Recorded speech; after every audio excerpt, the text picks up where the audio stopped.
to the channel.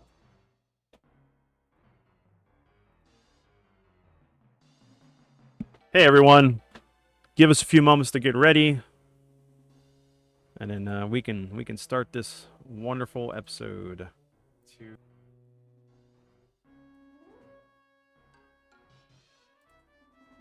All right, so we are live.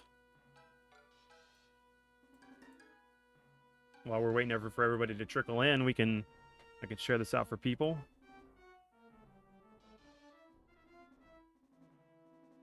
Definitely need to make sure we have a scene for all of this.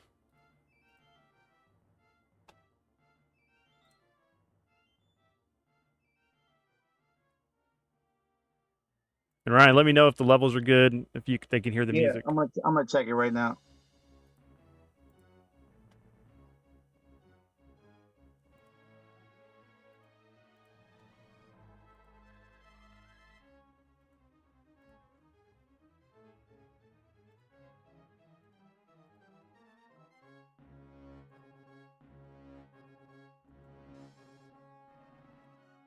Let me get this out. Hey everyone, let me give me a little bit.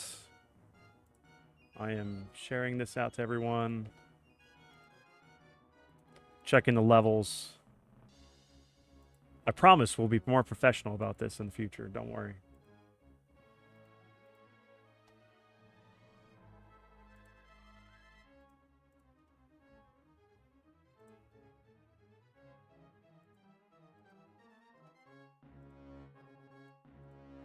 It sounds good. Maybe one little notch up on the music. Yeah, all right, I can change that here in a second.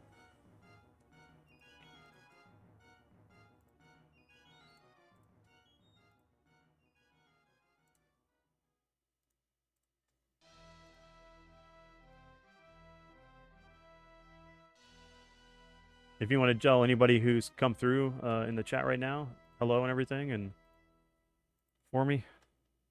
Yeah, I don't see anybody yet. Okay.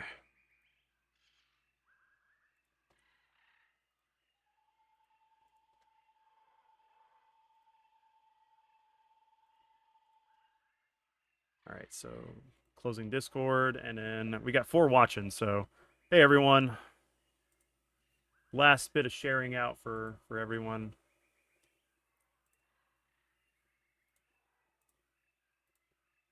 Paste. Post that.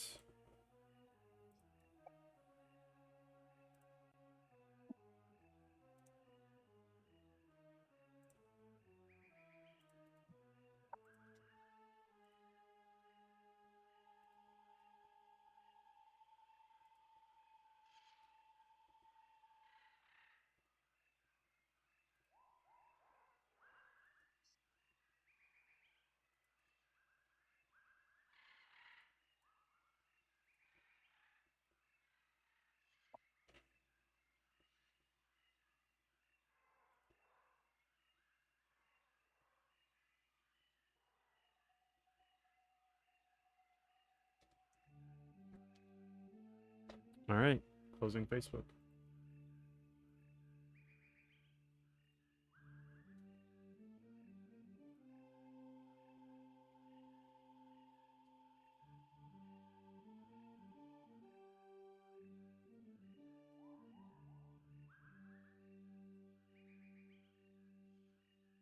There we go. All right, so turn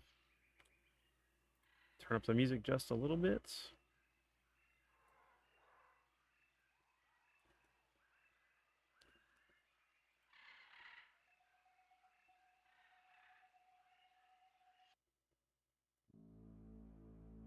Start that over. Hey everyone, how y'all doing tonight? We're going to be talking about Star Wars, all things toys, collectibles, the films maybe, some video games, all the things we love about this series. Of course, tonight I have my guest host with me, Retro Ryan. What's up, guys? Happy to be here. Happy to focus on these toys. I mean, we're talking about, when we talk about 78 Kenner Star Wars, we're talking about really the birth of the action figure as we know it. Yeah, wore their toys out before that, but this is the real toy line that started the craze of collecting, and it's amazing to see figures still carded from 78 that people have, and the value that's risen on those. And anyways, yeah, so I'm Retro Ryan. I'm here to co-host with DLP tonight.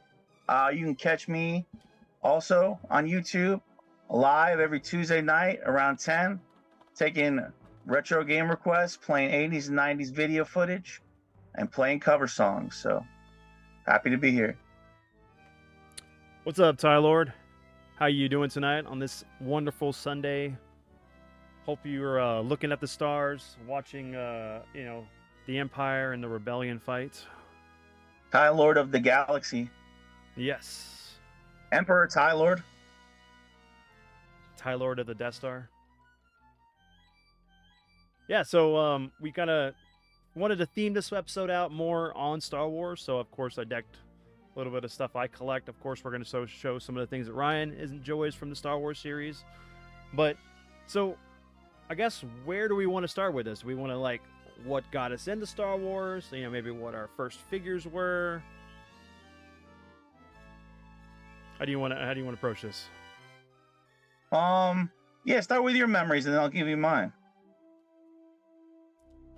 So there's a lot to unpack here. I was a second generation Star Wars fan because of my dad. He went and saw Star Wars in '77. Him being 14, maybe. Yeah, probably up 14 when he saw it. He saw it 22 times. So I was destined to be a Star Wars fan. But yeah, no, I remember watching the VHSs. I mean, I actually got to go. So when Empire Strikes Back came out, I was inside my mom. She was pregnant with me. And then I was old enough to go see Return of the Jedi, but I think I was 2. But I know I was in the theater. But yeah, I mean, I've had this ongoing love for Star Wars. It is one of my main passions besides Transformers that I really collect for, outside of other toy brands and stuff like that. But like many kids, we didn't see a whole lot of the vintage Star Wars toys in Toys R Us at the time. By the time we were old enough to really kind of collect for this stuff, it was already kind of off the shelves. So the only times I ever saw Star Wars figures was really whenever I'd go to comic book shops with my dad or toy stores and stuff like that, third-party toy stores, not Kmart or Toys R Us or KB Toys. Most of that stuff had been moved off the shelf by the time, because it wasn't until 95 that we started getting the Power of the Force 2 figures and things. Yeah, for me, so like you, I started off with the VHS, but the big turning point for me was, of course, the IMAX releases. Mm-hmm. With the refinements done, with the additional CGI Lucas added, that I was really excited to see. I was excited to see every little change that I could spot. Oh, yeah. And to see it on a big screen, and coinciding with, I think Burger King had a lot of the licensing for did they have a lot of licensing at that time for some toys and stuff? I know they had. Well, it was Taco Bell that had the license for those figures that we got, the almost, what was it, the floating Boba Fett, the Death Star that was kind of had the mirrors that made it look like it was this full sphere in this box. Yeah. So yeah, Taco Bell had the license for that. I know at one point they did have the glasses at, I believe Burger King had the glasses. Once we got to Phantom Menace and all that stuff is when Burger King started having all the all the toys and stuff. Mm-hmm. But anyways, like, I had Star Wars figures here and there, the vintage ones. I always thought the Ewoks were some of the coolest ones. I don't know what it was. When you're younger, he was smart to appeal to a younger generation with the Ewoks. So I know I always thought those were particularly cool. And I had a few of those here and there. But with the Power of the Force 2, I definitely started picking all those up. So, we had we got to talk about that first wave, the roided figures. They're all jacked, like they've, Darth Vader's been chugging his protein shakes, been making creatine smoothies. Yes. He was stopping by at the WWF. They were injecting some roids. The Fabio Luke Skywalker. Yeah. To their credit, they made a quick correction on that. By the next wave or two, gone were the muscles, and they gave you much more of your straightforward movie likeness to the figures. And then the great thing is we started getting so many characters that we didn't get with the original line, which is why when we show my figures in a little bit, my own collection, I like to mix them together because it extends the line. Yeah. And while some purists keep their vintage Star Wars separate from their more modern figures like Church and State, I like to combine them because it gives you the best of both worlds, and I think they really do complement each other. Some of the extra detail on the paint schemes, because the paint schemes were a little bit basic on some of the original ones. Oh yeah. And, even the molding was way off. Like the Frankenstein Han Solo. Just it was great though, because they were like they literally made every character that you can think of just about with that Kenner line, that first release of the Power of the Force, and like you had all these vehicles and play sets. I mean, it was bar none one of the best toy brands at the time. I mean, the only one that I can think of that like came close and maybe surpassed it just a little bit for a period of time would have been the Real American Hero G.I. Joe stuff, with just the massive amount of figures, all the vehicles and the headquarters and all that stuff. So it was really cool. And then like you never thought that you would get a Death Star. It wasn't a complete Death Star. It was just a section of the Death Star. But you can imagine like somebody buying a bunch of those and just trying to recreate the outer side of the Death Star. That'd be a massive HasLab that would totally take up somebody's house or apartment.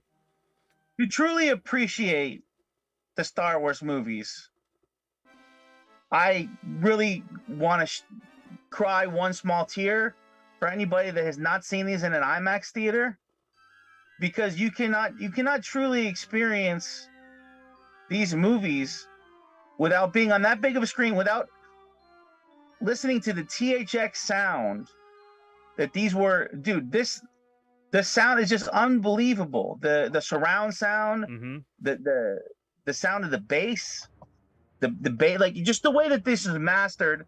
I mean, this is like a sound engineer's dream for the way the sound is on these movies. And just to see the visuals, to see the movies look so clean. When we're going from VHS at home on a little stankin' CRT, and as much as I'm Retro Ryan and I love a CRT, with the blurry CRT, guys, no. When you go and see it in the IMAX theater in the late 90s, we got to remember, these were like sold out movie premieres for these again. This swept the nation again. And this is the second releases of these, coming out again in IMAX. These movie theaters were full. This was not like, guys, it's very cutesy when Cinemark, like, will put out the Cinemark classics and they'll re-put out a movie for a day like Karate Kid. It's very cute. Maybe half the theater's full of people that are a fan. No, this was an event. Oh, it These was movie theaters totally. were packed. Yeah. And Just yeah, something to add real quick is that Tyler was saying that he wants to know if they think if do we think that they'll release the original trilogy in IMAX again, and I hope they would. I mean, they did before. We did get the first three, well, 4, 5, and 6 in the theaters, but they were the special editions, and I got to take my son to Empire Strikes Back and Return of the Jedi. I just happened to miss Star Wars when it went back in theater, and it was just as good when I went and saw it the first time with the special editions as seeing it again in theater. And it's just one of those movies that you have to see in theaters. It doesn't do it justice watching it on your maybe your 75-inch widescreen TV or whatever, but I still did it. My dad originally had, before we could buy the films on VHS, we had recorded them off of like Showtime or HBO back then, and I played that tape until I destroyed it. And then I ended up asking my family for Christmas one year to get me the original trilogy untouched, before the special editions, and I watched the hell out of them. And I have those somewhere. I have the special editions on the VHS still. I have them on DVD. Of course, I have them, on Blu-ray over here. But yeah, I mean, I love. It's Star also Wars. like the shared experience you have with those IMAX re-releases. The shared experience you have that this is something you could only capture at like a rock show, where you go to see like a band like AC/DC or like Van Halen back when Eddie was still alive, and it would just bridge generations. You would have the fathers bringing their sons. You would have ages young and old. I mean, it would be 13-year-olds in the crowd up to people in their 60s and 70s, and it's just like, that's the kind of vibe when you would go to see these Star Wars movies in an IMAX theater, and people would cheer for classic scenes, for the humor, for the funny scenes. When when Han's stepping over Jabba the Hutt, when they added that was a big scene they added. Yep. It took a lot of ingenuity to create that, and there's that revisionist history now where people want to poo-poo all that Lucas added, but you got to remember, people weren't doing that at this time. They were excited to see the changes. They wanted to know, and I mean, it was you just didn't hear that then. You didn't hear the snarkiness about that. Oh, why did they add this? You didn't hear any of that stuff. No. So years and years later. So we were excited to see how cleaned up it looked, how great it sounded, how the ships look with the engines on the back, the rockets firing. Oh yeah, the glow, that blue glow. Ever. Yeah. Oh yeah. The only thing like we did here was like Han shot first, that stuff, and it was just like that was the big thing in the Kevin Smith films, the View Askew stuff. So, yeah, I mean there was little things here and there, but I mean that trilogy, regardless if it was the originals or the special editions, everyone really enjoyed them. I mean it was a spectacle. It was the thing. I mean, like, I remember going to see those films multiple times in theater with my dad, and then whenever The Phantom Menace came out, I literally skipped school to go see it with my dad. We saw it 3 times that day. I think I fell asleep on the third one just because I was tired. But it was funny, like my teacher, everybody in school knew I had skipped school to go see Star Wars. I mean, I love it. And it's sad to see where things are now, but that we'll get into that a little bit later. But like when Lucas was at the helm, when you had great writers and like storytellers, and just it was great science fiction. It was things to immerse yourself in, that every time you picked up something that was released from it, you were just hyped for it. Dude, It was so good. these movies made me so excited as a teenager to set up. I had a Crutchfield magazine, which is like has stereos and speakers in it. I was excited. I was building, alongside getting guitar gear and guitars and amps. My other thing that I was excited to build piece by piece is I built up my own surround sound in my room. So I had the 5.1 Dolby surround sound setup with the center speaker, the two fronts, the surrounds behind my back. I gotta say, what inspired me to do this was the sound in these IMAX theaters, the THX certified theaters. And George Lucas didn't play. Like when he was deciding what theaters these would play in, he selected theaters that had to have sound requirements to portray these movies correctly. He wasn't going to put these movies in some dumpy theater with caca sound. He was making sure that if it was going in a theater, it was going to be in their best room. So, sometimes like it has to meet requirements for an IMAX screen. So he's only going to play those in those theaters, in those rooms.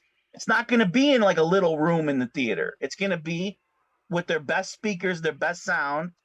And that's part of that THX certified. I even remember the plaques that they had that you would see as you go in the theater right before you walk through the door. It says THX certified for a lot of the theaters that could do that sound. And it meant that they had to have the surround sound like spot on to reproduce the bass.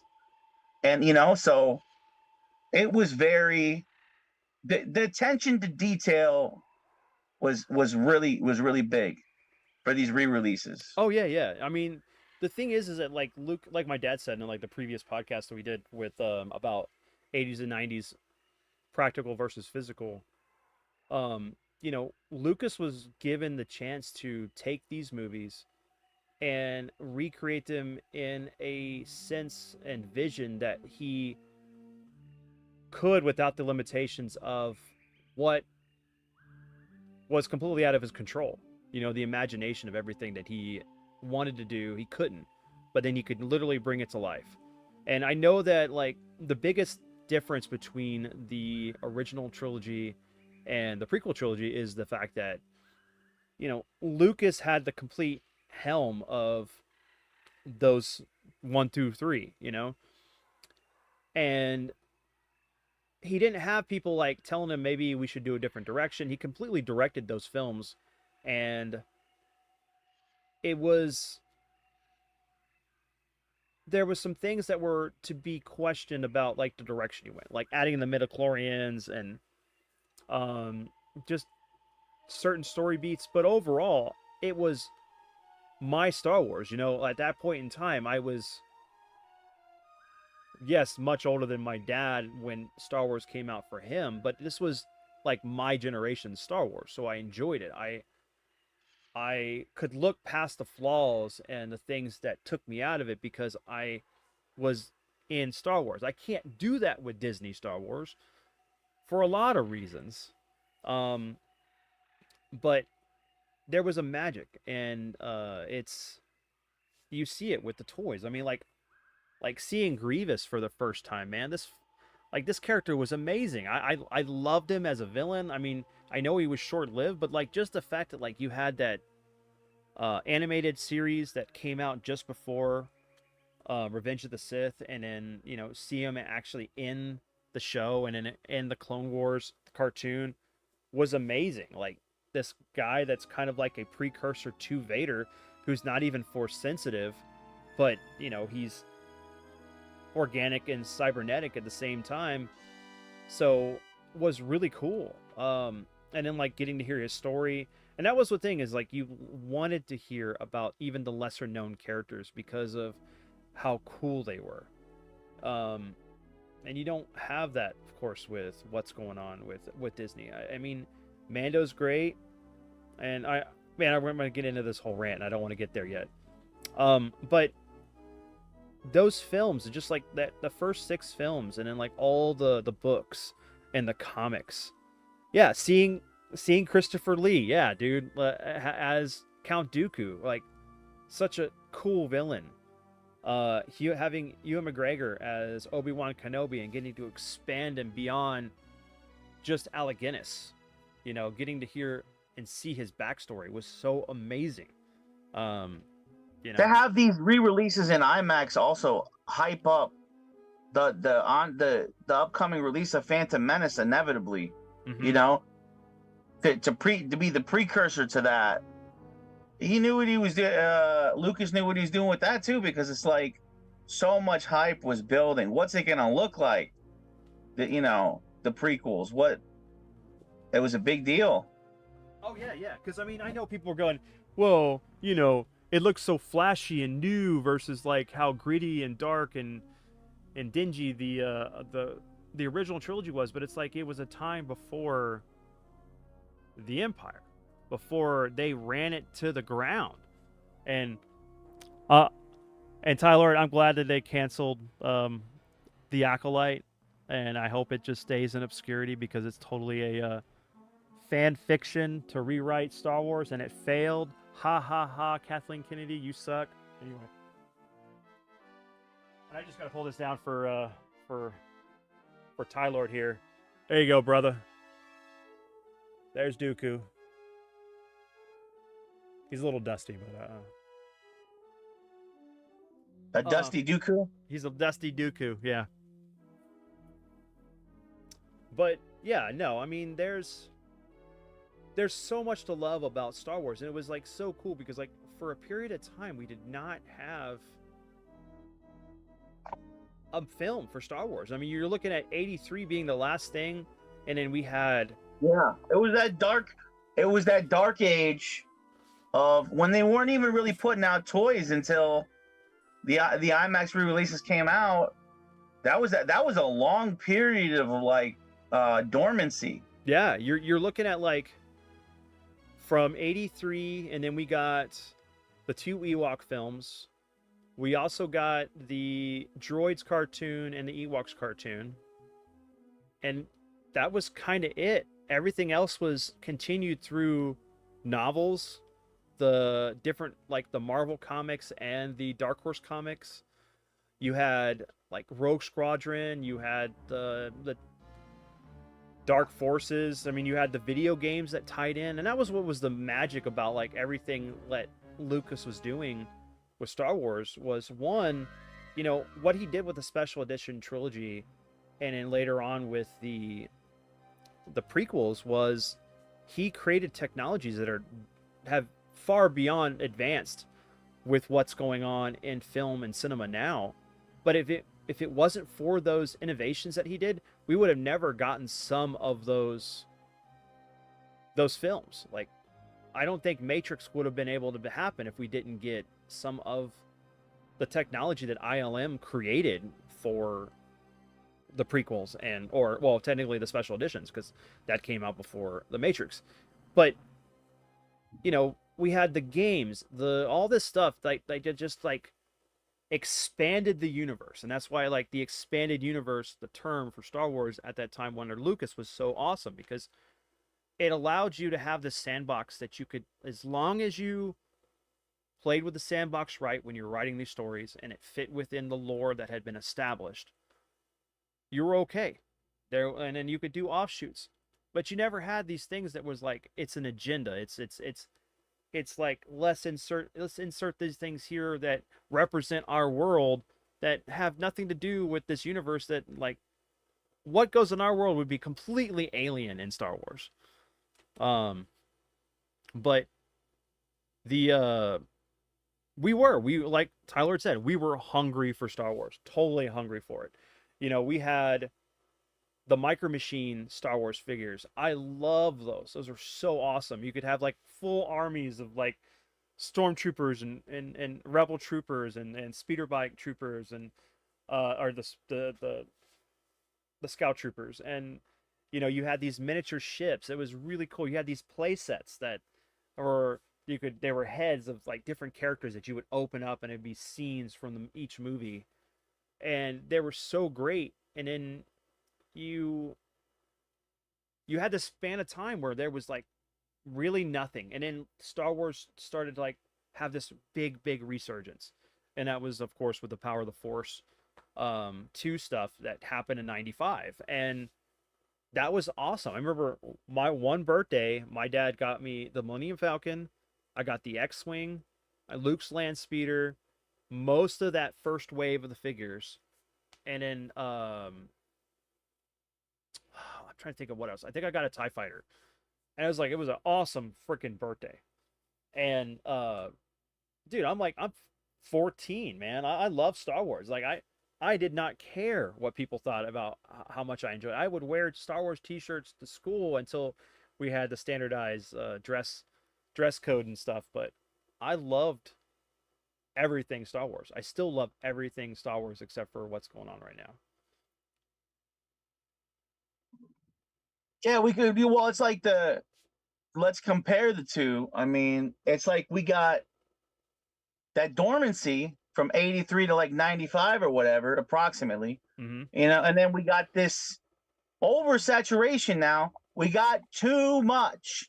And the too much that we got was not good enough. Aside from Mandalorian, I liked the seasons of Mandalorian. Mm-hmm. I even liked the Boba Fett show. The Boba Fett show was decent. It was okay. Yeah. There were some epic episodes in there. Epic shit in there. Right. So we just got too much, and less is more. Less is more. Quality is more. You don't want to overdo it. You never want somebody to say enough already with this. Correct. No matter what you have, you can have the best thing in the world. It's too much of a good thing. Like, let's say, like, kids love theme parks, right? If you go to Disney World all the time, it's not going to mean shit to you. Mm-hmm. If you go there once a year on special vacations and events, it's going to mean so much more to you. You appreciate it better. If it's thrown in your face all the time, it loses its luster. Right. That's what's happened with too many shows, rapid fire. The quality's not good enough. Less is more. Well, So it's quantity, or quality versus quantity. And that's one of the things about toy collecting. You don't just go buy a mass of this stuff. You pick up a figure here, maybe next couple of months you pick up another maybe 3 or 4 figures, and then you amass this quality, but it's quantity, right? You don't want to just like rush out there and make these things or do these things and then it's garbage. There was no direction with the sequel trilogy. There was no like through point. It's like, oh well, Snoke's gonna be the main villain, and then like they killed him off, and it was stupid anyway. And then they brought back Palpatine as the villain. It's like, and he's like a shadow of his former self. He's not as good. And then, yeah, Mandalorian was great. The third season, you can tell that it was rearranged in a way and changed direction as far as like where they were going with the story, because Kathleen Kennedy and other people in Disney had more of a hand in it, and it's one of the things that's making Jon Favreau want to leave doing anything with Star Wars. Dude, I can tell you how. Okay, let's look at something right now that's happening that is such the ultimate sign of oversaturation. You got Darth Vader's in Walmart and Target peg warming, sitting there unpurchased. Dude, I went there and seen a week ago. This is unheard of. You would never seen at the height of like Star Wars pandemonium. You would never see fucking 8 Darth Vaders on you know what I mean? On unsold, sitting there on the rack. You would see 8 Mandos sitting there unsold on the rack. Yep. It's unheard of. That is called oversaturation. because dude, Darth Vader is a badass motherfucker, and that character sells units. If you're not even able to sell that right now, that's saying that people are over it. They spent a lot of their money already on it. Well, Listen, it's a weird choice, right? So keep in mind, last year was the 40th anniversary for Return of the Jedi. So of course they were doing the. Let me see if I got one over here, but they've been doing the figures for, yeah, like they were starting to release figures for the Return of the Jedi for the Black Series stuff. Well, they did a Luke, they did a Vader. That last wave was like Luke, Vader, R2, and the Stormtroopers. So those last four figures they did, which sucks because they didn't do any more figures they should have done compared to like what they've done with Star Wars, A New Hope, and Empire Strikes Back.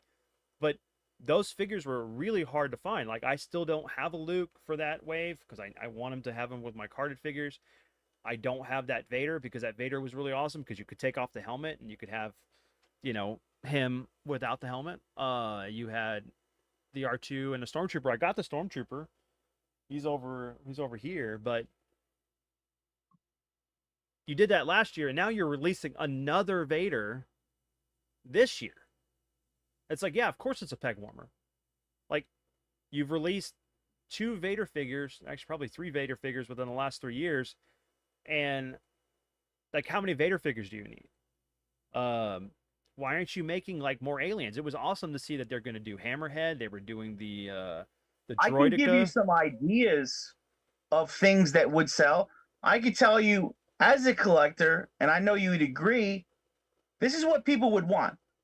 People want to army build stormtroopers. They're always hard to find. Okay, listen, give us a 4-pack of stormtroopers, guys. That's gonna sell Yeah, because people want to army build that. TIE fighter pilots. I want a bunch of these. Yeah, those are too hard to find. You got here you go. You got the AT-AT driver. Even this was really cool. What they did was this one here.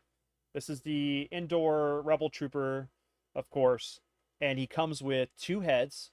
So you could technically buy. I did buy two of them and have one young trooper and an old man trooper, and like actually be able to army build this. But you could do that in a 4-pack or a 6-pack. Why they're not doing these like? Yeah, and people want that. People want that are collectors. Yeah, and they've given us really cool stuff. I mean, like we were talking about this earlier. This is a really cool freaking Han Carbonite figure that was like when it came out was kind of hard to get. But what was awesome is like if you know any of the original figures, they had a spot where you could put Han in the back of it, and so it's like, oh, you can kind of in a way recreate the scene. But what's cool is they didn't do that. They made a solid brick. It's got all this like cool detail on the figure, and on the bottom it has the this translucent tray that you put the carbonite slab on, and you can kind of recreate the scene from Empire Strikes Back with a Fett and a bunch of the stormtroopers, and it's really cool, just like novelty item in general for some of this stuff that they do, and I love it, but it's like they don't do enough. And this goes not with Star Wars and Disney, it also goes with Hasbro, because Hasbro is they had released all these characters for the Acolyte. The series bombed. These figures are just like they're either gonna in a landfill, they're gonna end up at Ollie's at the end of the year, they're gonna end up at Ross's at the end of the year, and the only people that are gonna buy them are the few people that actually enjoyed the show, which more power to you. Or they're going to be people that buy them for customization. They need the body parts for whatever figure they want to make. But they weren't great anyway. It's like, why would you, like, I don't know. I like uniform Jedis. They're all the same. I mean, that was what was great about the prequels was like you had Jedis that looked different. Even the way they had their robes was different, but like it looked cool. What you got with Acolyte was garbage. I mean, even the dude that's like he's a Darth, you know, with the freaking like smile on his face. I'm like, oh, okay, whatever. This like knockoff Ezra Miller, which like I don't know why anybody wants that guy anyway for doing anything. He's the worst Flash ever. But it's just kind of it's frustrating because you could make money telling good stories Yeah. and in turn make good product that people want to buy. Like And you have to be very careful not to expand the universe and characters too much. correct. Don't add too many characters that people aren't going to care about. You have to warm up to characters. Mhm. Well, They there's have to grow on you. You may not like them at first, but if you write them correctly and they're portrayed correct, the actors are good and actresses, they will grow on you over time and they can become some of your favorite characters. But it takes time. And with all these shows we've got, the reason people don't identify with those characters is because there's too many, and that's why they're ending up at Ollie's. mhm. You, Yep. you we joke all the time about forecasting what toys are going to end up at Ollie's, and for people that don't know, toys that don't sell at Walmart and Target end up at Ollie's, Yeah. and they get them in bulk. What it used to What, be is they would go and Walmart's, the big box stores would rotate figures that weren't selling to other areas and they would clearance them out. So like you would just happen to be on a road trip somewhere, stop in a Walmart in a small town or whatever, and you'd find like waves of this stuff because they just would put it there. And eventually it would go to outlet stores. And that's kind of what's going on now is that like this stuff isn't moving and now it's just moving directly to either secondary markets or to Ollie's or Ross's or these like thrift stores. Like, you know, they're just trying to move this junk. And a lot of times, sometimes it may be a figure you want, but it's like you don't want to pay the price that they're offering for it because it's that's not worth it. Um, but yeah, it's super frustrating because like so. Let me do this real quick so we can go into this. So like here's Ryan's collection. All right, you want to go ahead and give your introduction about your stuff for Star yeah. Wars? So I always look when I was younger, I didn't have all the money in the world, so I would go to like thrift stores and flea markets and stuff, and I would dream about having this many figures and the Star Wars lines, but you would only see them. This is before eBay now. We got to remember. So they were hard to come by. You may see a few at your local comic store for sale if they even sold used figures, which some didn't even do that. Mm-hmm. So you had to get lucky to find them. So this really is a dream come true for me to have the vintage figures and to have a lot of the 90s figures that I always enjoyed. And what you see here is kind of a hodgepodge. Mostly Hold this on. top shelf is mostly vintage. Let me bring it up because it's not showing up. So give me a second. Let's see. Thanks, Tyler, for letting me know.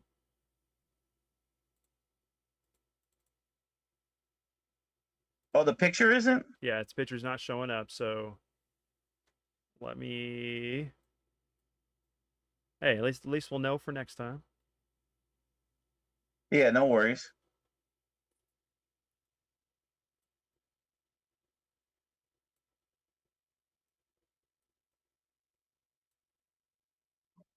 Give me a second, Tyler, and I'm getting it, brother. I'm getting it. Can you see it now? Just let me know if you can see it. I can shrink it down just a little bit. I'll probably have to do this for all of them, so it's okay. Yeah. Let me Yeah, it's look. still too big to see on the screen. Yeah, it should Just be keep fixing something. resizing it Yeah. down.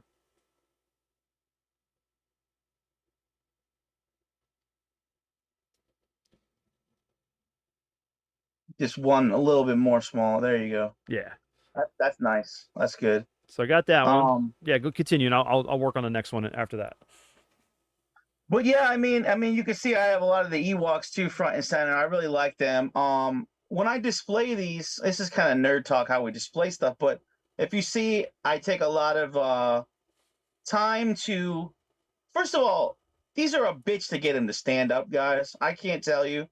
Um, a lot of people will go out and buy those little clear circle bottoms that they snap them in to Hmm. stand up easier. Yep. Well, guess what? Your boy Retro Ryan takes the time to stand each one up on its own with no little clear stand because I got something called patience that we used to have back in the day before everything was on a tablet. But anyways, I take the time and patience to stand all these up, and I lean the one in front against the one in the back. So that's how I get them all to stand up, very carefully. But I like to. You notice that they're arranged from height. So the shorter ones are in the front and the taller ones are in the back. But what was cool is they gave you that little backdrop there. They gave you that with some of these reissues, the little backdrop to put them in front of. So you build that little paper, um, Yeah, display. background there, which is kind of a cool background to set them amongst. And behind all this, you see I got a banner of my favorite of the original trilogy, Return of the Jedi. So you can see just like Princess Leia, Slave Leia's little bra there. But but yeah, man, I love to if you can go to the second shelf, Yeah, you'll give me a second. see more of a mixture of the vintage and the late 90s Power of the Force 2 because I feel like they really pop and look nice together. Um and I don't know why a lot of people badmouth Power of the Force 2. When we opened the show, we talked about part of the reason is the that original wave was all roided out. But like I said, they corrected it right away. Like within the next line, they stopped that, and the figures look great after that. So the only other thing that they knock on the Power of the Force 2 is there's too many variations. So we got cards with the holograms on it. We got cards with the coins. We got cards with the little projector stills where you could look into the movie scene like a film scene cut out of a scene on the figure. So they just gave us too many of those. I think people got kind of overwhelmed. That's actually, by the way, what happened to the Star Trek toys for Next Generation. A lot of people got overwhelmed trying to collect those. That's besides the point. We're not talking about Star Trek tonight, but I just had to make that point. Oh yeah, But yeah. anyways, if you look at uh you have just a hodgepodge of the vintage, mostly the vintage line here, but I just love I just love to collect both, man. I have such good memories of that time period, you know? Well, what's great about these figures though is that if you wanted to collect Star Wars, the Power of the Force 2 figures and even the vehicles are really, really inexpensive right now. Like Yeah. you can like pay like $3 for a carded Star Wars figure from that line. They do exponentially get increased in price depending on the rarity. You get into the whole thing where it was the lightsaber wasn't the right size for the actual plastic that was, it was put into, or like there was a short blade lightsaber versus a long bladed lightsaber. There was like these just different variants that you could find that, of course, they are worth some money. Um, but yeah, I mean, this is amazing collection, Ryan. I mean, I'd love to be able to get like mine, but it's hard to find the room to display some of this stuff sometimes. And going to like my stuff, I completely exclusively collect as far as the toy figures is the Black Series. I love Yeah. these. They're highly detailed, very much highly posable.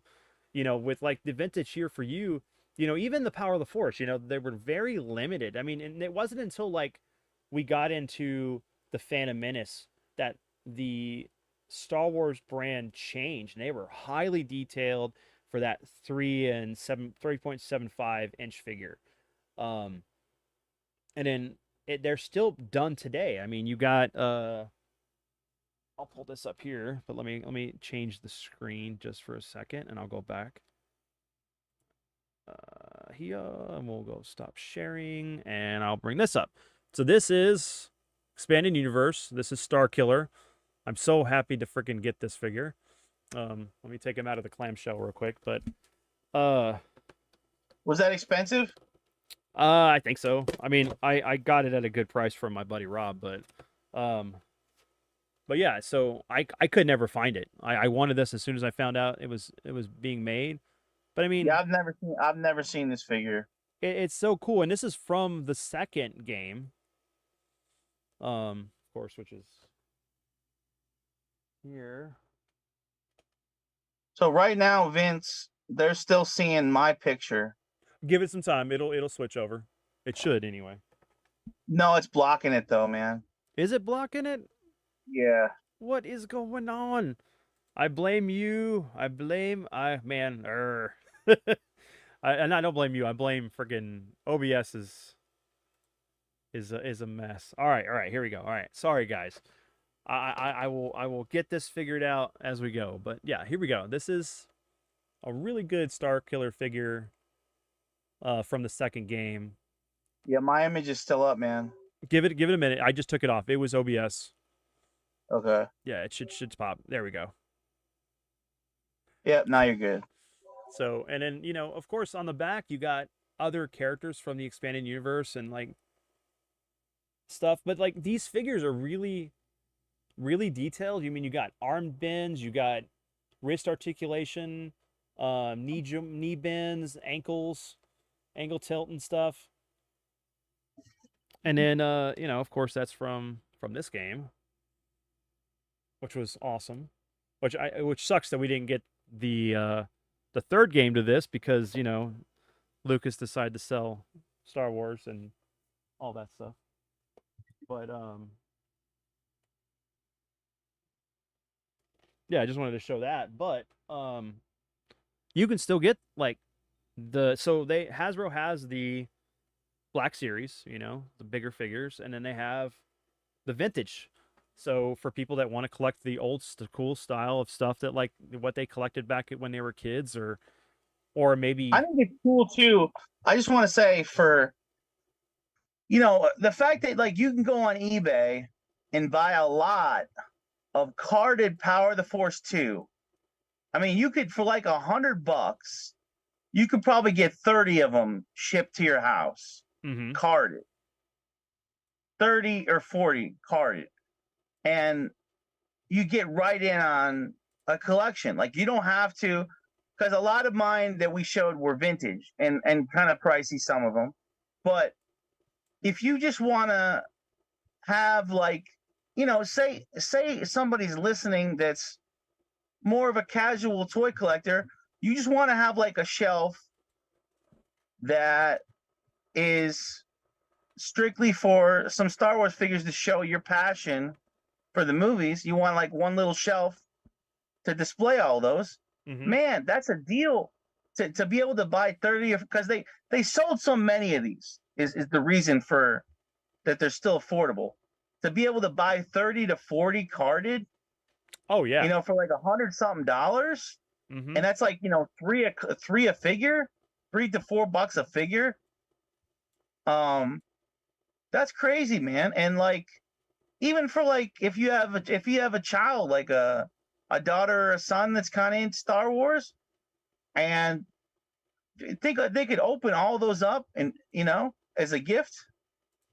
Oh yeah, That would definitely. cost you a fortune to buy 30 carded anything in the store. You'd walk out paying $500,000. $500, $1,000 to buy 30 carded figures from Walmart or Target of almost any line. So I just think that Power of the Force 2 It should not be slept on like it is. It's a great line, and I wish more people would take their vintage line and display the figures we never got in the vintage line that we got on Power of the Force 2. Mm-hmm. I wish they would combine the worlds into one big happy family because they look great next to each other. But I don't see that much. I don't see No, you people don't. doing that. I like to do it. So No, and there's nothing wrong with that. And like, for me, it's like I don't have the space for it, but like I wouldn't mind doing that. I mean, what's great about these figures is you can literally like. So this is one image that I had whenever I had my Detolf in here, but I had like characters from the first three movies. You got cast of A New Hope. You got more from Empire Strikes Back. A few hodgepodge. You got Han and Luke in their stormtrooper outfits, and you got the team right there from Endor and Yoda and Luke and his Dagobah outfit versus his Bespin outfit. And these are great. I mean, like they have really good articulation. You could put them in some awesome poses, and going down to let me switch the image real quick, but I have it figured out now. Like, when did you think that you were gonna get like here you go, you got Mandalorian characters, right? And then you got Cal Kestis from the Jedi Survivor game, I mean Jedi Fallen Order and Survivor.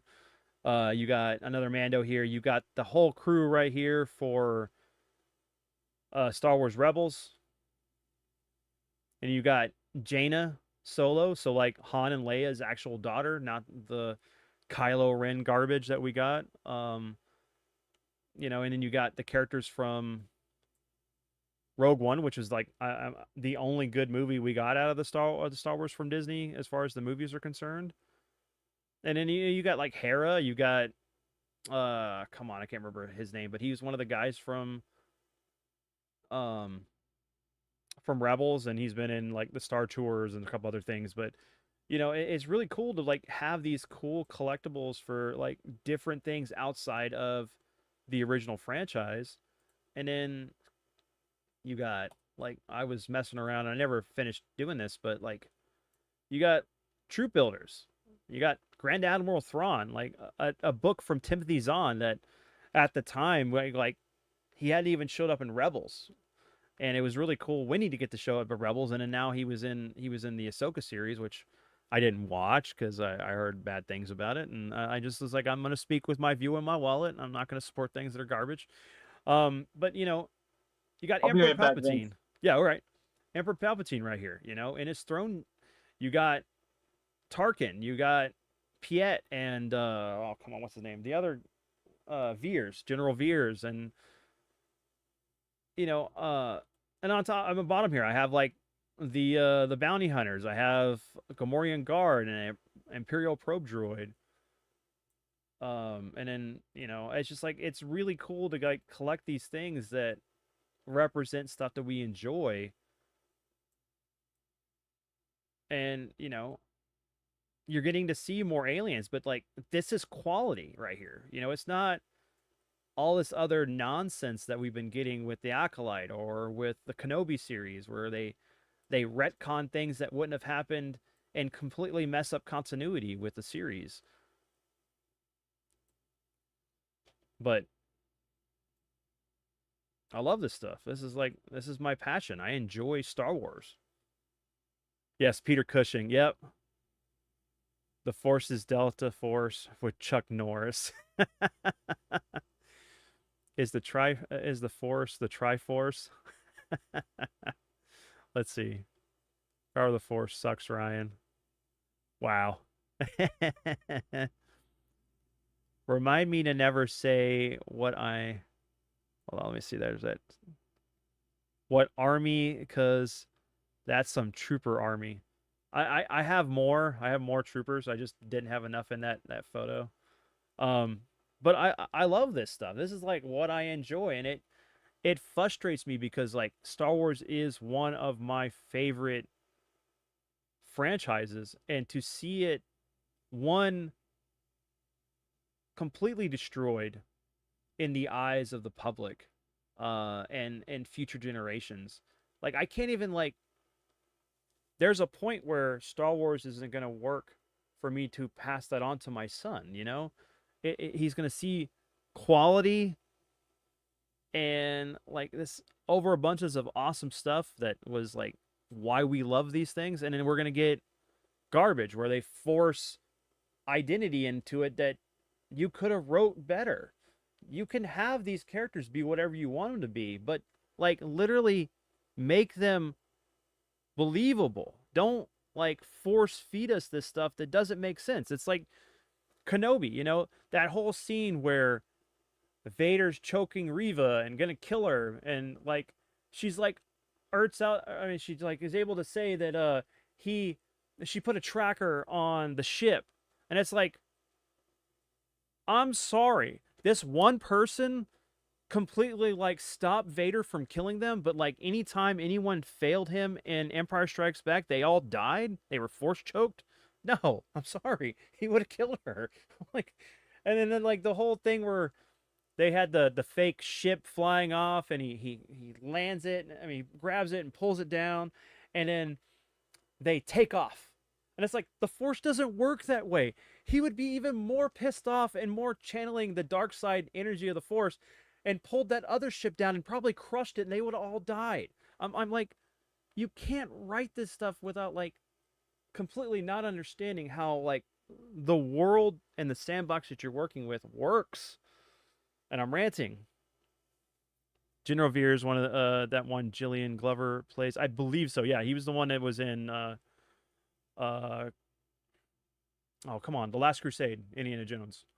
Um, so it just sucks because like I want to continue enjoying Star Wars. I want to enjoy new things, but it's like they completely double down on this nonsense. They want to completely retcon everything that came before and establish this new lore. What's up, Penny? Thanks, brother. Um, so I get really frustrated with what's going on with brands we love and movies we enjoy. There's no reason that some of the things that are going on is happening the way it's happening. Um, I just I don't know what else to say. I mean, I want this brand to continue, but they're ruining it.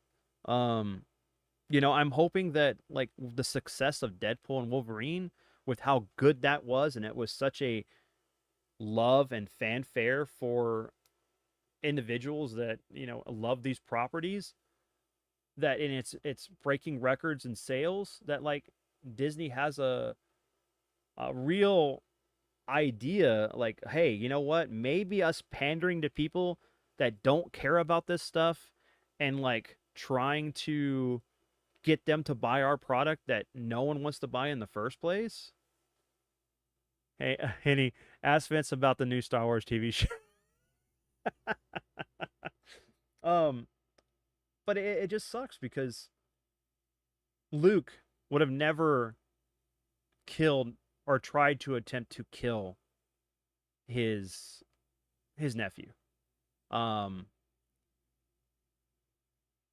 you know, and that's like evident. And if you've read the, oh, come on, was it the Dark Empire? Um, you know,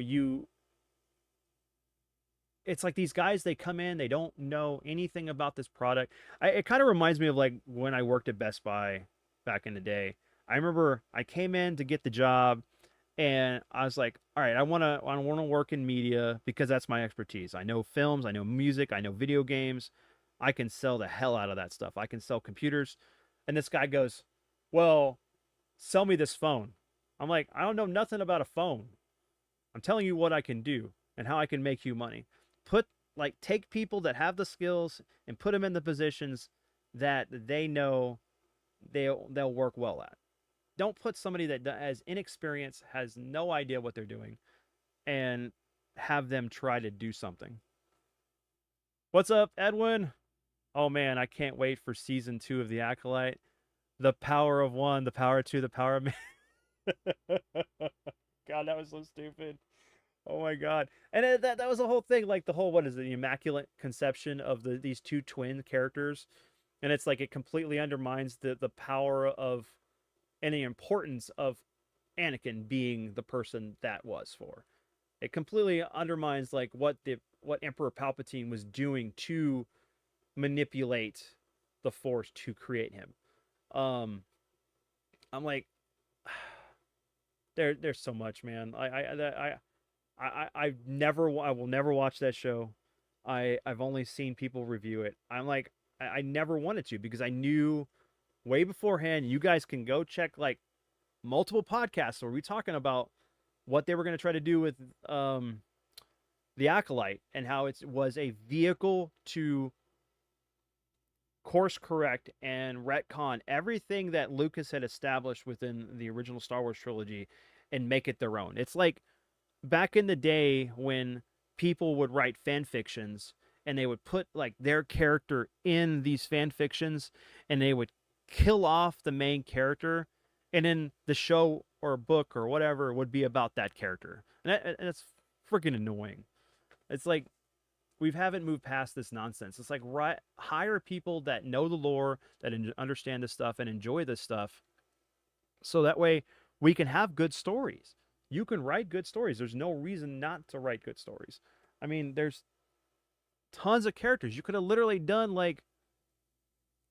a literally a bounty hunter show, you know? You could have done anything within the lore of Star Wars. You don't have to tie it around Jedi. Star Wars isn't really kind of it's about the world. It's about the aliens. It's about the characters. It doesn't have to be about Jedi. You know, if you want to tell a story that just fits within the universe and doesn't change anything. But if you're going to take and make sequels to the original 6 films, take a look at what's come before, have a plan and execute on it. Don't like, oh, we're going to have J.J. Abrams do the first one, which is just going to be a rehash of A New Hope and like completely have Luke not in it at all, other than like he throws his, you know, he's looking at her. He doesn't throw a lightsaber until the second movie, and then that second movie, Rian Johnson, that guy's an idiot. He doesn't know how to tell a story. I mean, like, fucking, God, I'm going into a rant. Um, what is this? Circle the Wagons. It's like an Indian and cavalry film. You have Luke tell Rey that he's going to teach her, or he's going to show her 3 reasons why the Jedi should die. And it's like, why would Luke want to have the Jedi die? And then he doesn't even teach her how to use the Force. But then when her and Kylo Ren meet up in Snoke's throne room, they're able to take on Gamorrean, I mean, not Gamorrean guards, but the Imperial guards. Like, yeah, okay. Let me have my 7-year-old who has no military training take on Green Berets and see how that goes. You know, it's like, oh yeah, I've seen Home Alone. I saw how Kevin like takes out those crooks, but like they're both on the same level. None of them are like trained military or martial artists trying to be taken down by inefficient like college students, you know, or something. It's just like they have no experience whatsoever. Uh, and then like you Mary Poppins Leia in space. I'm like that wouldn't work. I mean, and then the whole thing if you kill off General Admiral Akbar, and then like, oh my God, and then like you don't even have Luke show up to be a badass and beat the crap out of Kylo Ren and like just show how amazing he is. But no, you have him like project himself there, and then he just dies because he uses the Force. I mean, it doesn't make any sense. And then don't even get me started about dropping bombs in space. How does that work? Man, I'm ranting. I'm ranting. What do you guys want me to talk about? I'm ranting. I'm ranting.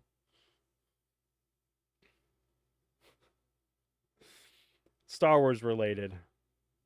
I can't wait for the Nintendo Direct in a few days. Yes, I'm looking forward to that. I'm pretty sure we're gonna get the announcement of the Switch 2 stuff. Edwin, ask Vince about Star Wars, the new Star Wars trilogy. But I know that like Kevin Feige, after Deadpool and Wolverine success, has fired a lot of people so they can course correct the direction of the Marvel films going forward. And as you guys probably saw with like D23, they showed the next films that are going to be produced for the MCU in the next phase, and it completely like it's not a whole lot of films. It completely um, removes some of the stuff that they were trying to establish. And of course, we got Doctor Doom, and he's going to be the villain. I'm down for this. And like, yes, it's questionable to have Downey Jr. play Doom, especially being Victor Von Doom. But it's like I think he's going to be like a variant of Tony, but gets adopted or born into the Doom family. But I mean, like, there's other actors you could have got to play Doom. We like Rants. um, thanks, Tyler. Let me see. But I'm looking forward to it. So like I'm hoping that like Iger or whoever, um, man, because like they need to get away from the space witches for Star Wars. I'd love to have more of the lore of the Sith alien race come into a factor into this. I maybe tell some stories from the EU and just like completely make the sequel trilogy a hyperspace sleep nightmare for Luke or something, or a Force Vision nightmare. If Star Trek went to war with Star Wars, who would win? Uh, that's an interesting question there, Edwin. I would say that unfortunately there's better technology in Star Trek, but then you're dealing with space wizards that could like literally crunch the Enterprise with their minds. So, I mean, maybe if the Borg showed up, their overwhelming numbers would take out Jedi's like the clones did for Revenge of the Jedi or Revenge of the Sith, which was actually um that's a good question. I don't know. I'd have to ask my dad. I mean, I like them both, so but it's these toys. They help like usher in your imagination. I mean, they encourage it. And it was like I remember sitting down and playing with most of my toys with my dad, and like him doing voices and then like being a bad guy and him cheating, and I'd be like, how do you have a force field? That doesn't make any sense. And it's like I didn't even think about, maybe I have tech guys that can come in and destroy the force field. Star Wars has force. Yes, yeah. So here, okay, I'll do this. Did y'all play with Star Wars toys when y'all were younger? Like, what was some of your favorite figures if you did? Do you collect now?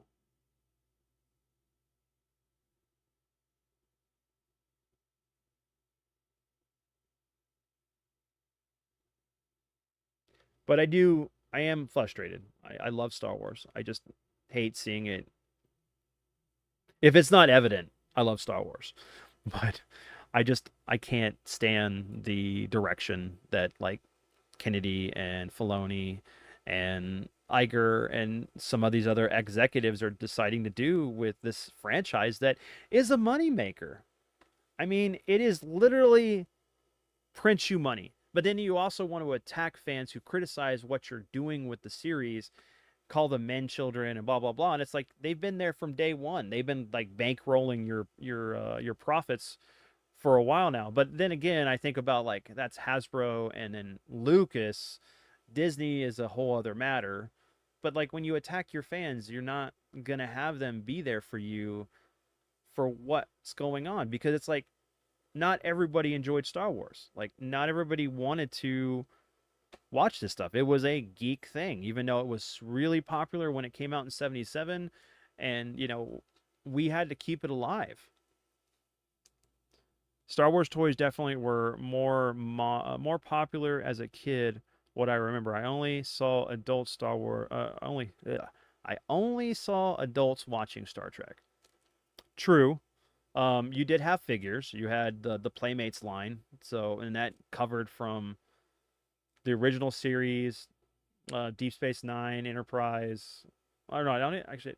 Do they have Enterprise figures? No, but like uh, Next Generation, like I think up to Voyager, I think they had toys for, and then even maybe some of the films. Let's see, had all the major figures. Still have a Vader, Luke, Lando, Luke, Han, and Chewie. Awesome. Haven't really seen the movies, but I do like the toys. You should give them a try, Edwin. I mean, there's some really good stories with all these films, like between Star Wars and Star Trek, that are worth like just watching, especially like from the motion picture up to, um, I would say the what Star Trek Generations, I think was the movie with. Just watch it. Make sure you watch it on your biggest TV you got with some surround sound. As a minimum, a sound bar. Mhm. Anybody that's telling me they're gonna do not put Star Wars movie on with your TV speakers. You need at least a sound bar or some speakers for the love of Christ, because Yeah, it's just gonna sound like caca. or have a projector. Star Wars was meant for surround sound. Yes, it is the biggest screen you can with the best quality and then the best sound because you got to have that rumble so loud that it vibrates that you feel the engines of the Star Destroyer coming into the scene chasing the Because I mean, blockade runner. most people at least have a sound bar now, and that will at least accommodate some kind of uh surround sound a little bit, even though it's not true surround sound. It'll be better than just your TV speakers. Just don't put it on a normal TV, Hmm. because it just doesn't do the sound design justice. No, and it like so Edwin said, is it weird that I've seen the Lord of the Rings trilogy but not Star Wars? It is. I would definitely say it is if you're especially if you're a science fiction fan. It is a must see. I mean, even just on the cultural importance of that series, at least the first, I mean, the original trilogy, and how it impacted cinema and pop culture and everything, it's worth watching. I wish they had somehow done it again before Force Awakens. Maybe just have all three of the original trilogy again Hmm. come out. I wish there was that opportunity. I'm sure they would have been concerned about how well it would sell or not, but just for people to get that experience again, the younger generation to see them See, like we got to. that would be nice to get the uncut original trilogy released in the big screen and then on eventually on Blu-ray. I mean, even if they just put it on Disney Plus, give people the option to be able to watch this stuff so they get to see the film in the original vision that we did see it, like you said. I mean, because like both versions are worth watching. Um,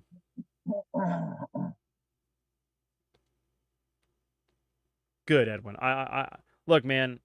I if it makes it fun for you, we can watch it in Discord. We can do that. We can totally chill out, have a old school, Netflix on Xbox like watch session, but in Discord, and we can watch at least the original trilogy. Um, Dude, I haven't even watched them again yet on when it cools down a little more on my porch with my because I got the 120-inch projector screen out there mhm. that's 4K. I need to watch the trilogy out there because I have what I did out there. It's a stripped down setup, but it's two sound bars and two subs. So there's the one in the front, the Mhm. sound bar, and then I got one behind me. But the key to what I did to make it more cinematic was I happened to have two speaker stands that I aligned the level of the soundbar speaker directly to behind my ears. So of the seating. So it's lined up with exactly ear level, at least, so that it has a surround sound feel, and with subs. So I need to rewatch them all in my little theater room. Mm-hmm. I mean, there's it's so important to there's certain films that you want and should watch, um, just for like cultural references. It's like it changed the lexicon of our like how just we enjoy media. Like there's references, there's shot for shot like homages in other films to Star Wars. Um, and there's a whole other aspect to it too, is like the video games, like the Super Star Wars games. You got the Knights of the Old Republic 1 and 2 that are fantastic RPGs that usher in lore and a beloved character of Darth Revan. I mean, I have his lightsaber here. You know, this is like the only lightsaber I have, but you know, of course, if it'll. There we go. Yeah, but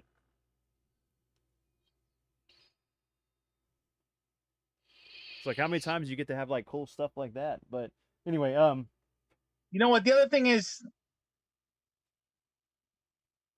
it's it may be sci-fi, it may be in a galaxy far, far away, but it's all human American real life themes. Family dynamics, father and son,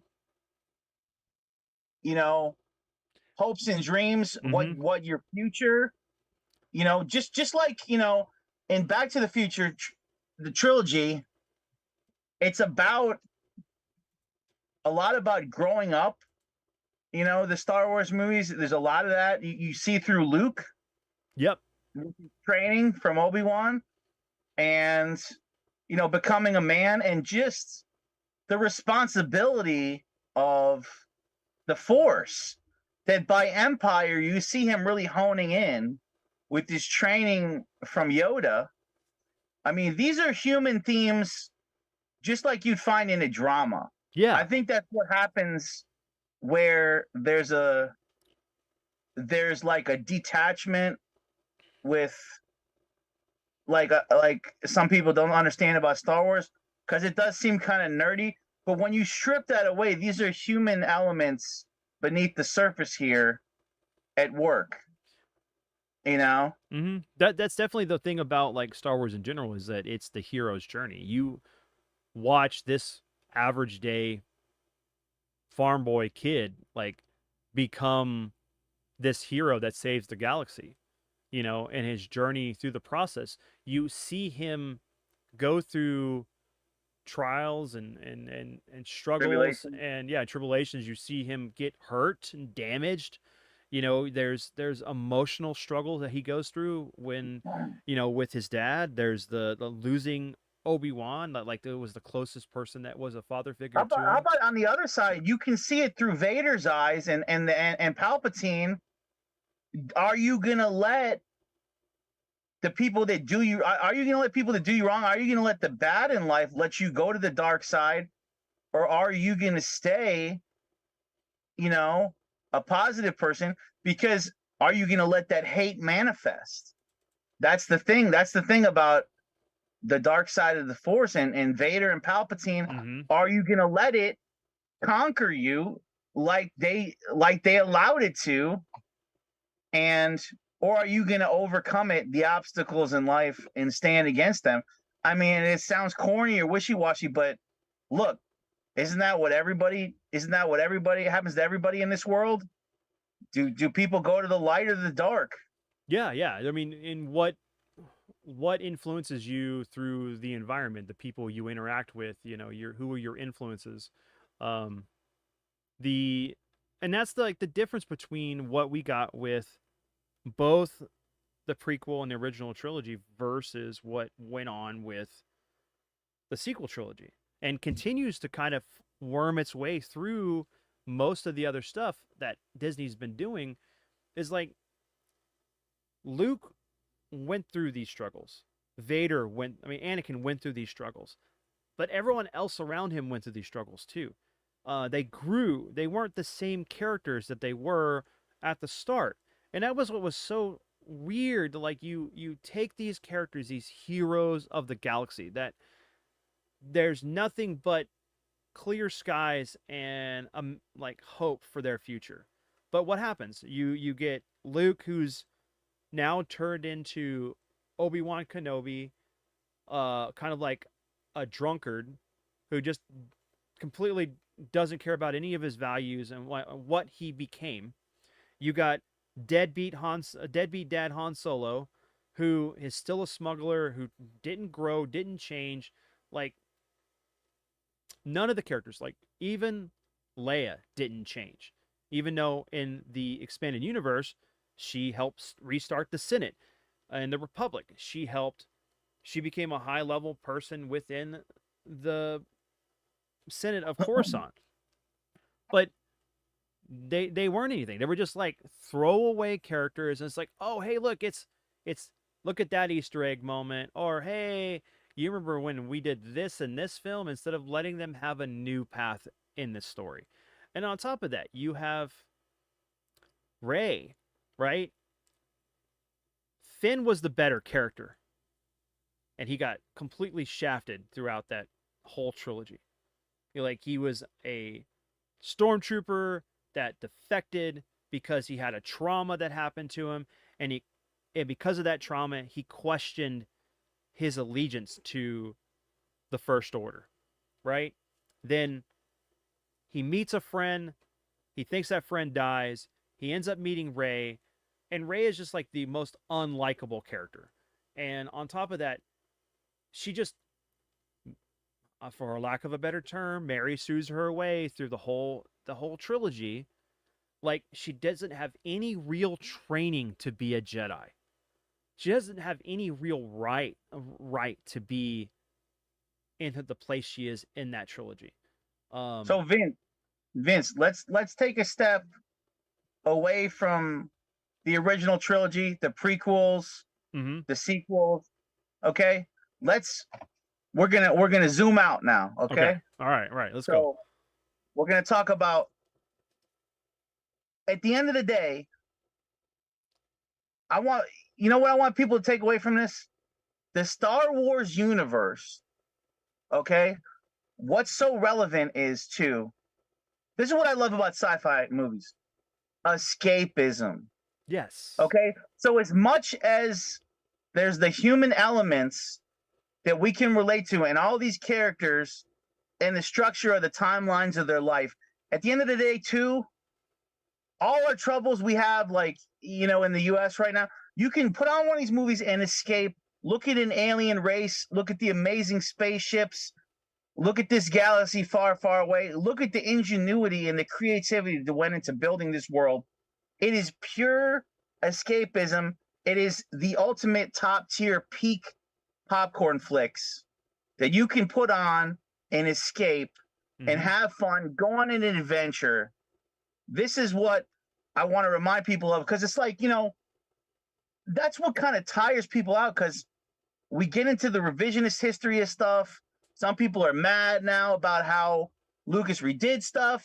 Some people, most people, I'd agree with you, they don't like the sequels. Yeah. But, some people are fans of the original trilogy only. Some people like the prequels too. Some people like this or that. Some people like Mandalorian.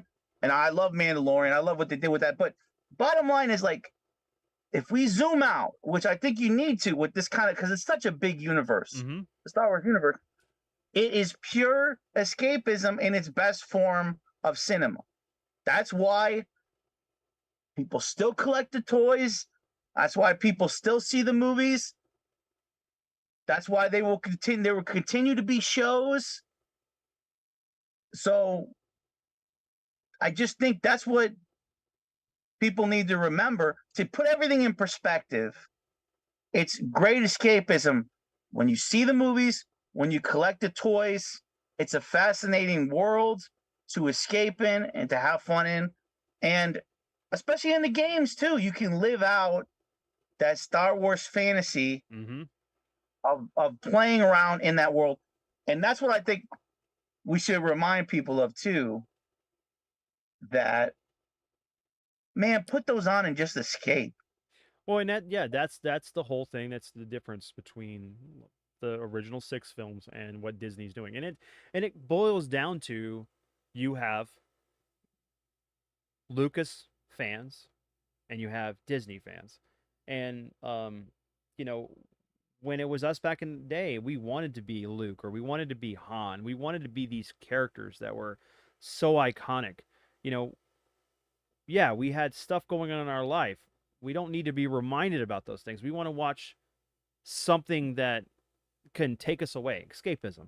We want to immerse ourselves in this world that's so well written, so vibrant, so like it pulls on a, a different level with certain films.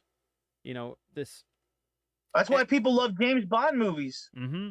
Like Tyler and Wubbs are covering. That's why people love Indiana Jones. You Yep. learn about history through the archaeology and the adventures and the action. You get a really high tier of action adventure with the Star Wars universe on so many levels. And with Mandalorian, you even get that Western vibe. You get that classic Western vibe, you know, Oh yeah, with Mando, definitely. and Grogu, Mm-hmm. and such a new. I love that spin because it was fresh and it was a different perspective and style that to me reinvigorated my passion for it again. Mm-hmm. Seeing those, and man, I just I can't say enough good things about Mandalorian because I was I was fascinated to even the end credits when we would see the preliminary sketches Yes. that Yes. they drew and the inspiration that went into each episode. That's a fantastic idea to include that after every episode because you see the time and effort that went into this and why the show is so good from the initial sketch all the way to the finished product, which is what we got to see. Mm-hmm. And you know what? At the end of the day, Disney and all their missteps, thank God they gave us Mandalorian because it it gave me what I wanted from Star Wars and I didn't even know I was going to get. That's a whole thing right there is I'm at this point now even more than I was when I saw The Last Jedi, I was so conflicted. And as I thought about it and just things that were like just took me out of the film and just take me out of enjoying it, never I've only watched it once. I'm only ever going to watch it once. I don't own it. I don't even own The Rise of Skywalker, but it was like watching that film was like a bully picking on me for enjoying Star Wars. And it's like he took it away from me. He took away what was so good about that series, the franchise itself. And I didn't know what was going to happen after this point because Yeah. with what happened with the Rise of Skywalker, they doubled down on it, and then like it was even worse. And at that point, I was like what I know of Star Wars is the EU. I don't know this world. I don't. It doesn't resonate with me, and I just can't imagine how many fans felt the same way. And it's like Star Wars is dead, and um, like even me collecting the Black Series stuff, I was only collecting the original trilogy or the prequels or the expanded universe, and it's was a amazing to see because like leading up to when Disney got the rights to Star Wars, we had Star Wars Rebels, and that was such a really well done, put together story. It brought in like these new concepts and ideas of how they could take the story going forward with Disney taking the reins and giving us 7, 8, and 9. But when we started getting these films, only Rogue One was really good. It felt like it was made by Lucas. So you know what though? Can I be devil's advocate to your points? Mm-hmm. So while I agree with a lot of what you're saying, their missteps were bad. Thank God at least we got Mandalorian. But guess what? Star Wars, you know how you said it's dead? You can't kill it because it's that good. We'll always have it. They can always get it back again. Fix it. Do it right. Well, Because it's like this, okay? Let's look at music without getting too far off the rails here. But if Sting put out a bad album, or even 2 or 3, you're not gonna hate Sting. You're gonna be like, these albums suck, but let me listen to the ones I love still. oh yeah, yeah. So I get that. So my counterpart to that is the fact that there is a trying to think of the word for this, but there's a thing about when you take media, like eventually what'll happen is if they don't fix Star Wars and they continue to double down, the fans that were there from the beginning, the ones that are there up to the point of Disney, and it'll never be the same. It's going to be gone. It's going to be that magic won't exist anymore. So what Star Wars was is dead, and it's only going to be made for. Because I mean, Vince, we could say that happened to Batman for a while, bro. It did. Schumacher killed it. Oh my God, yeah, he did. Schumacher ran it, dude. He ran it so far into the ground that they didn't want to touch it till Nolan did his trilogy, and that was a lot of years in between. Mm-hmm. That was a while, man. That was a while. That was like almost a decade, right? Between Batman and Robin and Batman Begins. Yep. That was a good amount of time. And dude, that's like a character that's so iconic, Batman. To do that, to run that into the ground, Jesus Christ. So I just will always have that hope that with the right hands, it could be better than ever again. It could. We got to give it to the right people, the IP. I mean, I would hope so. I mean, it just like I feel like with how bad Kenobi was, I enjoyed Andor. I enjoyed Mandalorian season 1 and 2. 3 was okay, but you can definitely tell there was a hand in it that was not Dave Filoni. And then not Dave Filoni, but yeah, there's no reason we needed this many different shows. There's absolutely no reason that we needed this many different shows. People cannot even keep up with all of them. Well, and then the thing is that like we have that penultimate thing right now with the Acolyte. This thing was and had changed everything. And had Disney decided to do a second season, like they were just going to continue on doubling down on destroying Star Wars and reshaping and remolding it for an audience that does not care for it. And at that point, Star Wars would be dead. But like, there's a hope that things are going to be better, at least. And that was the thing. We got that hope before with Mandalorian season 2. With Luke coming in and being the badass Jedi we know he is, taking out all those friggin' dark troopers and taking off Grogu to train him. But then when we got Book of Boba Fett, they completely like undermined the reason why like Grogu would have went with him, and then he doubled down on like the Jedi like dogma instead of making the Jedi Order like he did originally, where attachments were important. I'll tell you what though, that last episode or two on Boba Fett, holy shit, with the Rancor? The Rancor? Dude, no. Oh my God, dude. That was fucking amazing. So here's the thing, like that could have been I from what I remember, there were supposed to be more episodes to the Book of Boba Fett, but because of the ratings, they didn't end up either shooting them or putting them out. The other thing is that I'm sorry, but the moment that Boba Fett would have been mentioned alive in the universe, like IG-88 would have showed up, Dengar would have showed up, Bosk would have showed up, a lot of those bounty hunters, and they would have probably helped him in this fight or been enemies, but they didn't.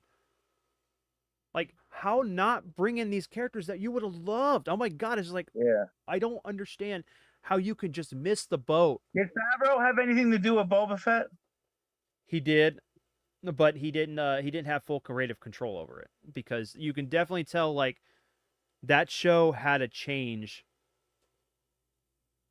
going forward to what they were doing, um, and that's the sad thing too, because like they made Mandalorian season 3 not about Mandalorian, they made it about Bo-Katan, and you can just definitely tell that the episodes don't feel like they cohesively kind of go together. That they look like they're hodgepodge, they're moved around to fit the new storyline that was redone for it.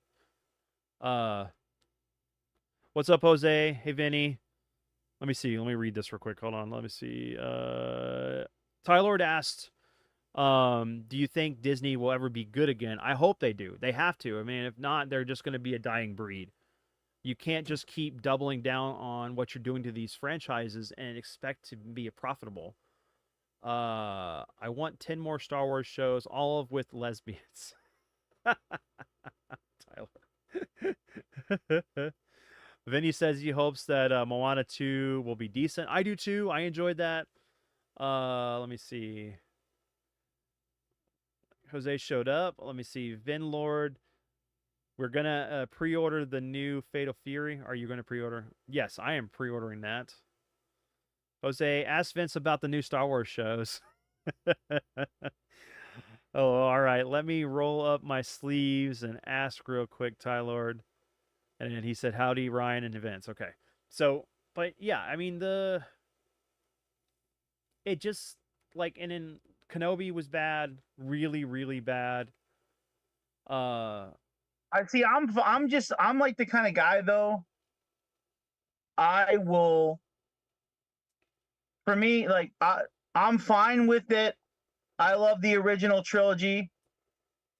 The prequels, I thought they were decent. I enjoyed them on the most part. mhm. And then sticking with my seasons of Mandalorian, I'm honestly fine with that. And here's why: it's more than most franchises have given us, if you Oh even shoot yes. down to that. You, So it's yeah. still, I just like to be a half full glass on this kind of stuff, because Star Wars still, like, I feel like even a second rate Star Wars show, just the lore and the characters and the aliens are still cooler than most of the shit we get out there.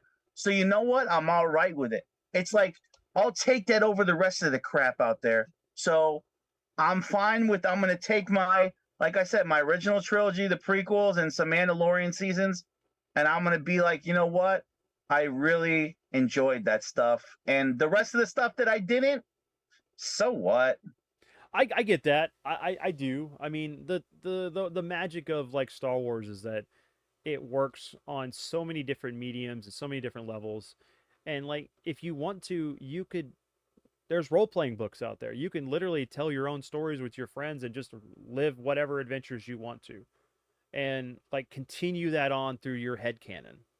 And then of course, like, I've read every book from the original expanded universe, and I've read most of the Dark Horse comics, but like, and I understand I got an end to Luke, Han, and Leia, and the torch being passed on to the next generation with the Crucible book, which was the last book that was written before Disney got the full reins. But like, it's sad because for me, being someone who enjoys and wants to immerse himself in this lore, like, I can't like discredit what I know about these characters from established continuity and things to what this new Disney stuff is, and they completely changed the characters. Like, I don't like, Mandalorian gave me hope that there was going to be a change. I enjoyed the Andor series. I knew that Acolyte was going to be trash, and I'm glad it got canceled, because it's like, this is the line in the sand that we as fans do not want to cross because of how bad it was. And hopefully that is a shot to the bow to let them know that, hey, you need to course correct, because Mandalorian should have been that course correct for them. This is what's making us money. This is what the fans enjoy.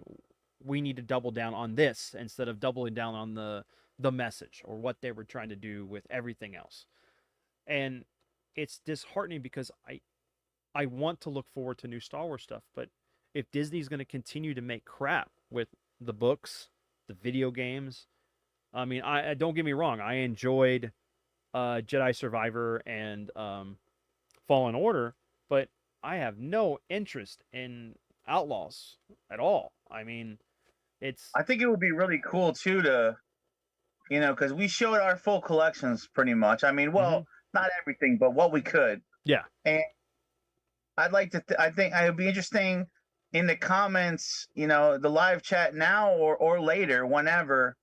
Just people that may hear this after the fact, put some of talk about some of the toys that you hold dear, whether they're vintage Star Wars Kenner or they're Black Series or they're Power of the Force 2. mm-hmm. Maybe you even have like just a bunch of Lego Star Wars toys. Yep, Lego Star Wars is big business. There's so many people that just collect that. So, I mean, that would be interesting. I know we'd like to know what the people have and what they love in their collection. So maybe they could share that in the comments, yeah, So, I'd love to see it. I mean, that's what I kind of posed earlier about like what was some of their favorite figures and stuff.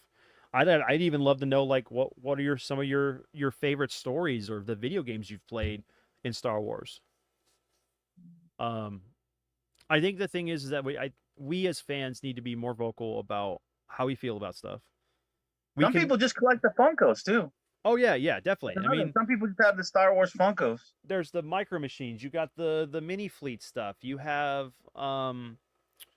the at the time there was the Disney Infinity Star Wars figures that you could get. I mean, there's a lot. There's a lot of stuff. The other thing that says a lot about the Star Wars galaxy, the franchise, dude. You could go through your average American's house and they're gonna have something fucking Star Wars in their house. Mm-hmm. What doesn't that say a lot? Doesn't that say a lot that you'd be hard pressed to find somebody's house that doesn't have at least something Star Wars, whether it's a mug, Mm-hmm. whether it's a shirt, whether it's a Funko, whether it's a toy, whether it's a video game, whether you got the movies. My point being, it's extremely universally known and embraced. Like it's kind of like part of being an American. Like you have some Star Wars stuff. Right. It is How many people have a Grogu stuffed animal that's sold gangbusters? Mm-hmm. The amount of people that bought that talking Grogu or the Grogu plush, dude, that says a lot about how big the franchise is, man. You're gonna find something from Star Wars in everybody's house. Yeah, you will. I mean, even if it's just like some kid's figure set that their parents decided to put in a box in the basement or in an attic when their kid went to the college, and they're gonna have that moment where they're gonna go back to their house and find that stuff. And what's up, Adrian? Talking Star Wars. We're actually kind of going to be wrapping it up here in a little bit. But thanks for showing up, brother. But yeah, there's that.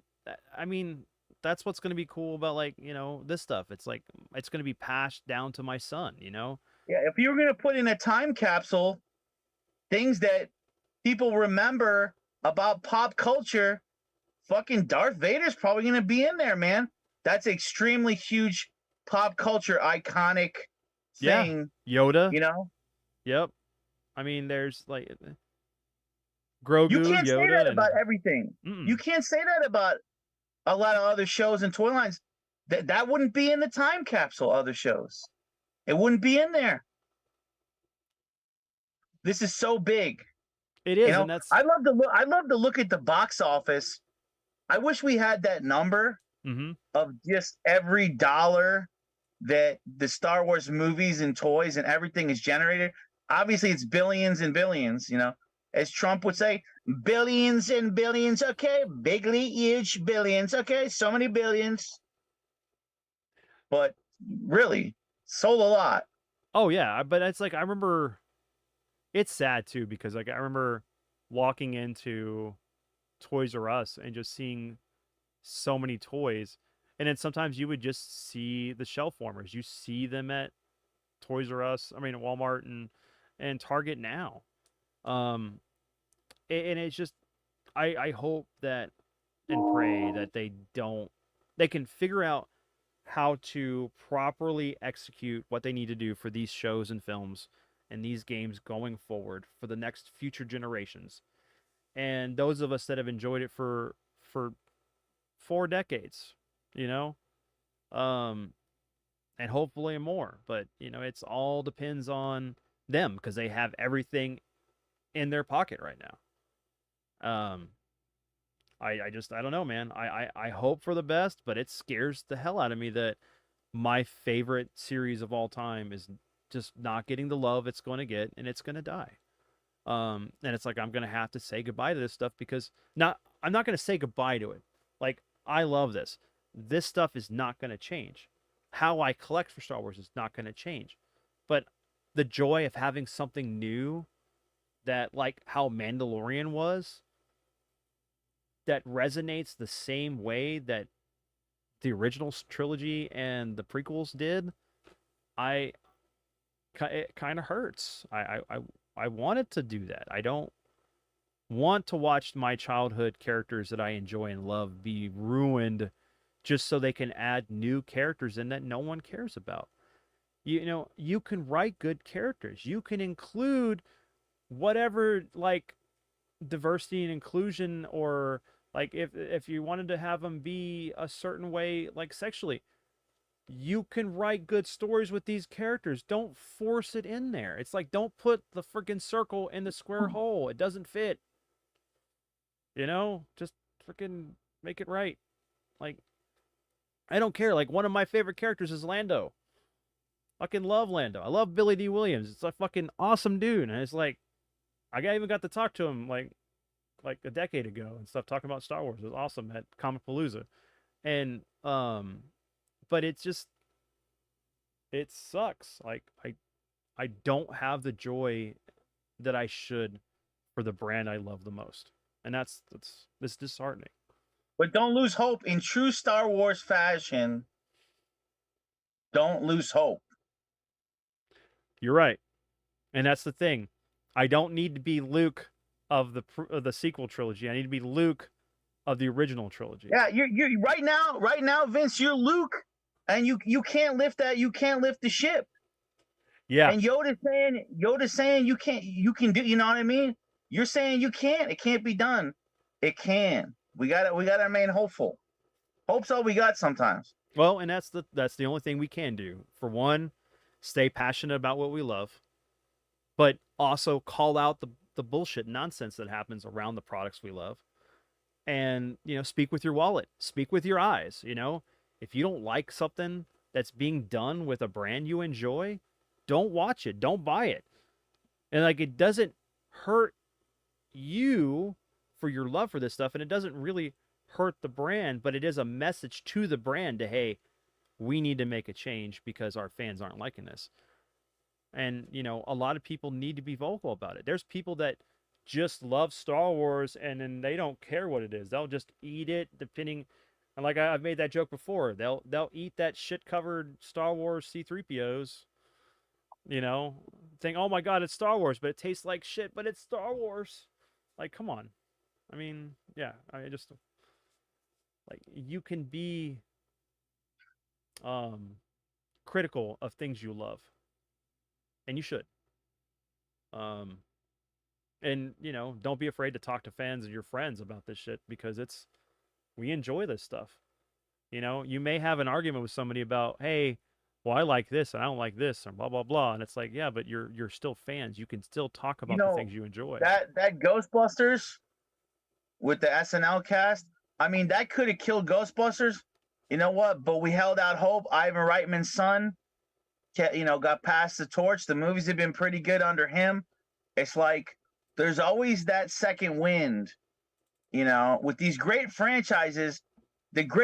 When you have a truly great franchise, it just can't be killed. It'll come back. It's that good. It's that iconic. I'm hopeful. Mm-hmm.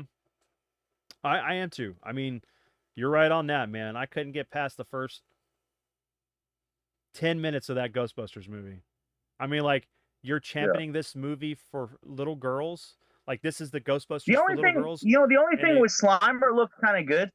Slimer looked kind of cool in that one. That's about it. Other than that, Slimer well, looked all right. when you make a sexual joke in the beginning, the first 10 minutes of the film, that like only happens if you have with another with somebody, like, this is a movie we're championing for children. Okay, I get it. All right, whatever. No, but yeah, I couldn't stand, dude. Like, I'm glad that we got the two films that we have for Ghostbusters, and then the brand's gonna thrive, and hopefully that'll happen with Star Wars. It needs to happen with Star Wars. It's like we've had these chances where it's gonna work, and then they double down, or they course correct, so that way they can keep with the message or the direction they want to go, and it's like, and then they want to call us fans who are like, we're not okay with this, and we're vocal about it, trash, or we're insert whatever thing you want into the box here of what you want to call us, and that's not true. You know, I said this last time. I work very hard to support my family. I live in my own home. You know, I'm not some person that lives at home in my parents' basement. I enjoy this stuff. And because I pay money for the stuff I do, I have every goddamn right to sit there and complain about something that I feel is wrong. That's got to be one of the agendas we have, to kill that bullshit ass stereotype that toy collectors are in their mother's basement Mm-hmm. as two guys who both are in our own homes.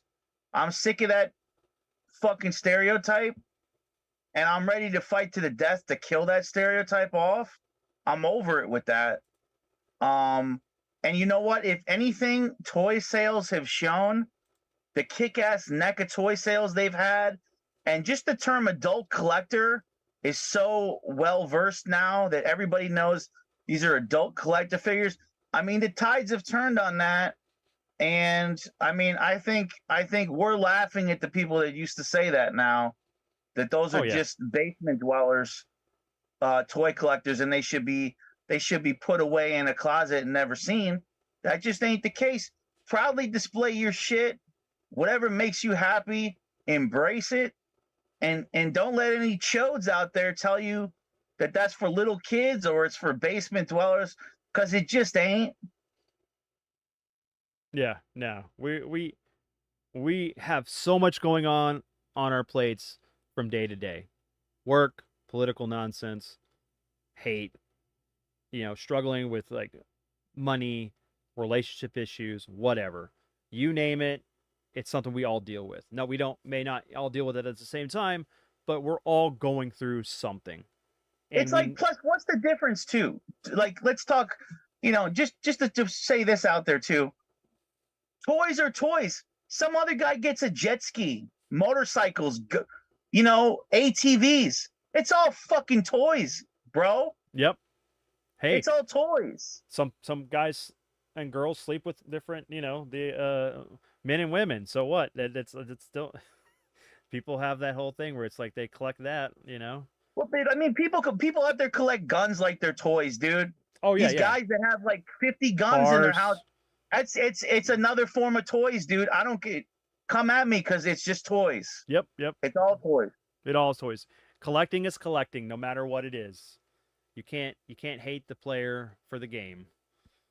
But, and like, this is, I enjoy collecting. I collect about everything that it makes me happy. And, that from toys, video games, movies, comics, whatever.